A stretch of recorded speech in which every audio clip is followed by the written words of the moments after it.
Oui, alors nous allons découvrir, enfin vous avez découvert déjà ce jeune homme de 32 ans, je crois, qui s'appelle Eric Tegner, je crois que ça se prononce comme ça, j'aurais dû vérifier. Et on le voit apparaître de plus en plus sur CNews, commence sur les réseaux. Alors, vous regarderez sur le net, il a pas mal bourlingué dans les milieux de droite. Il est considéré évidemment par Wikipédia d'extrême droite. Bon, bah, on est tous d'extrême droite pour Wikipédia, dans la mesure où on n'est pas à gauche ou à l'extrême gauche. Alors ça veut rien dire. Et puis, mais ce que je constate, c'est qu'il fait un travail, il lâche pas son affaire, quoi. Il est tenace, et ça me plaît. Il est précis dans son élocution, et il défend des dossiers qui semblent travailler. Donc je crois qu'il a une certaine crédibilité. Maintenant, qu'on dénonce ses propos, qu'on poursuive, si toutefois on pense que ce qu'il diffuse ou ce qu'il révèle est faux. Mais pour l'avoir un peu quand même suivi, il est assez percutant. Il relève des points que les autres ne relèvent pas. Et quant à sa vie privée, ben, je m'en occupe pas, c'est pas mon sujet. Il y a des rumeurs qui circulent dans tous les cas sur ses attitudes qu'il aurait eues avec une collègue, je sais pas. Vous savez, il y a beaucoup de choses qui sont diffusées sur les réseaux pour parfois démolir une personne, bien que aussi on a tous une part d'ombre et qu'il n'est pas exclu qu'il ait fauté, je dirais, de ce côté-là. Mais il faut savoir que l'humain est comme ça. Si vous regardez la vie intime de Patrick Buisson, qui est au demeurant excellent et dont j'ai lu le livre, qui est vraiment remarquable, sur sa vie privée intime, voilà quoi, il semble que c'était pas non plus génial. C'est étonnant. Moi j'aime quand même quand il y a une harmonie entre le privé et le public, tout de moins quand on se présente d'une certaine manière au nom d'une certaine valeur. J'aimerais que ces valeurs soient respectées dans le privé. C'est ce qui, au passage, pour moi, reste quand même une particularité dont on doit s'inquiéter ou tout au moins être attentif. Parce que la sincérité, si vous voulez, d'une personne repose sur son comportement dans le privé. Bien qu'il y a toujours des zones d'ombre, toujours. Ça, on ne peut pas échapper à ça. C'est l'humain. Aussi, ça fait partie de l'imperfection de l'humain. Voilà, c'est peut-être normal, je ne sais pas. En tous les cas, on va l'écouter sur ce sujet-là, sur la souveraineté française en matière d'armement et d'industrie. Il dévoile un truc extraordinaire et je vous propose qu'on l'écoute ensemble.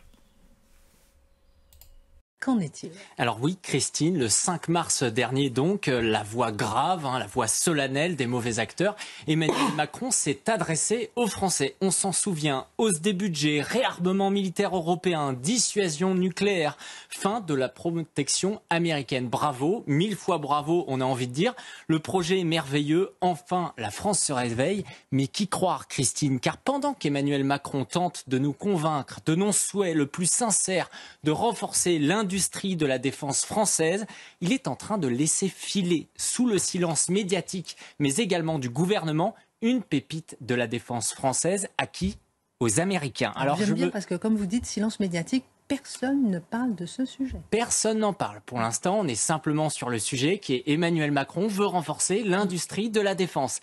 Alors donc, je vais vous parler de LMB Aerospace. C'est un trésor discret qui est niché au fin fond de la Corrèze. C'est une pépite qui, depuis 1956, cette PME elle fabrique des systèmes de refroidissement de pointe pour l'avion de chasse Rafale, notre avion de chasse français, pour les sous-marins nucléaires d'attaque, cœur de notre dissuasion nucléaire, ou encore pour le porte-avions Charles de Gaulle. C'est donc un pilier de notre indépendance militaire. Et pourtant, le 20 février, c'est-à-dire il y a seulement quelques jours, un groupe américain, Loar, qui est coté à Wall Street, a annoncé son intention de racheter LMB Aerospace pour 365 millions d'euros. Alors pour l'instant, le deal est en bonne voie. Le ministère de l'économie, il a certes annoncé il y a quelques jours qu'il pourrait éventuellement activer son droit de veto si certaines conditions obscures n'étaient pas respectées, mais à aucun moment il n'a indiqué chercher tout simplement à bloquer la vente et trouver un acheteur français ou même européen. Alors si je résume bien,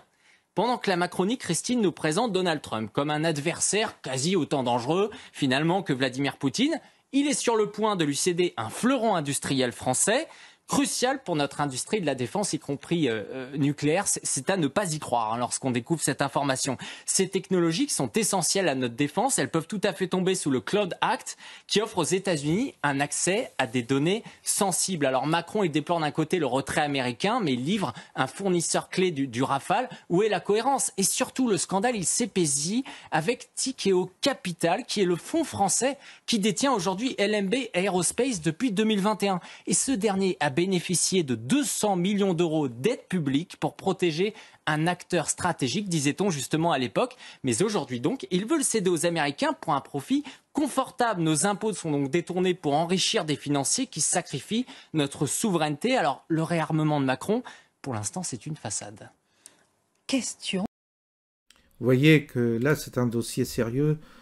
Immédiatement, si vous voulez, sur ce type de dossier, là, c'est l'occasion pour le petit Bardella de se saisir de ça pour dénoncer la tartufferie du pouvoir actuel qui, tout son cœur, il pérore sur la souveraineté. Il faut qu'on ait une défense nationale, européenne. Il faut se défendre contre les Russes qui sont une menace, contre l'Amérique qui nous lâche tomber. Et en sous-main, on s'aperçoit qu'il se passe des choses totalement contraires à l'affichage qui nous est proposé. Là-dessus, le Rassemblement national devrait utiliser, il devrait même... C'est pas normal que ce soit un journaliste qui révèle ça alors que personne n'en parle. Il faut qu'au Rassemblement national, il s'équipe d'enquêteurs, de gens à la pointe dans ces sujets-là pour les relever, les dénoncer et éventuellement intervenir au Parlement sur ces questions-là. Ça me paraît tellement évident. Au lieu de dire J'entends Bardella qui lance des généralités, la menace russe, la brutalité de Poutine, tout ça. Vous avez ça, c'est de la communication de paille, c'est de la communication de merde pour le bidochon de service, mais il faut quand même un peu être sérieux. Là, on a des dossiers, il vient de le révéler, là, qui est quand même totalement en contradiction avec le narratif officiel.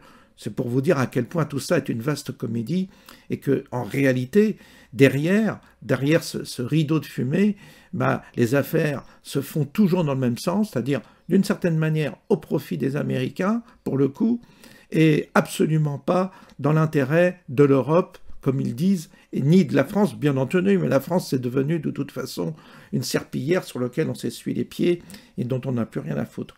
Donc voilà un peu une révélation qui, à mon avis, est une révélation choc et qui devrait être pris par tous les politiciens. Mais que font-ils? Je ne sais pas.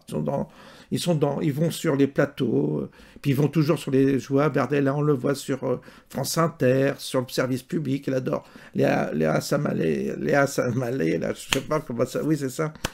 Il adore ça, être interviewé par des gens qui lui sont... Il pense qu'il va récupérer des voix en faisant le gentil, en faisant un peu macroniste, tout ça. Tout ça, c'est de la tambouille politicienne qui vaut rien par rapport à une certaine efficacité qu'on attendrait d'eux. Et notamment, ce dossier-là, il mériterait d'être exploité par le Rassemblement national et d'être dénoncé. Mais là, il faut bosser. C'est une autre affaire. Bonne journée à tous et à bientôt.